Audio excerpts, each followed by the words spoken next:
జగన్మోహన్ రెడ్డి గారు ముఖ్యమంత్రి అవ్వటం జరగదన్నారు. అదేవిధంగా కూటమి కలిసి ఉన్నంతకాలం కూడా జగన్మోహన్ రెడ్డి గారికి ముఖ్యమంత్రి అయ్యేటువంటి అవకాశం రాదు అని కుండ బద్దలు కూడా చెప్పారు విజయసాయి రెడ్డి గారు. ఏదేమైనప్పటికీ సాయిరెడ్డి గారు అయితే ఒకటి క్లారిటీగా చెప్తున్నారు, జగన్మోహన్ రెడ్డి గారు ముఖ్యమంత్రి కావటం కళ అని. ఆయన ఎన్ని పాదయాత్రలు చేసినా మళ్ళీ ముఖ్యమంత్రి అవ్వలేడని చెప్తున్నారు. కారణం ఆయన చుట్టూ ఉన్నటువంటి కోటరీయే కారణం అని చెప్తున్నారు.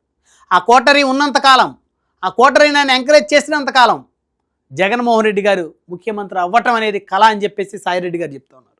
ఏ సాయిరెడ్డి వైసీపీ కోసం అహర్నిశలు పనిచేశాడు, ఏ సాయిరెడ్డి జగన్మోహన్ రెడ్డిని ముఖ్యమంత్రిగా చూడాలని పరితపించాడో ఈరోజు ఆయనే చెప్తూ ఉన్నారు బలంగా.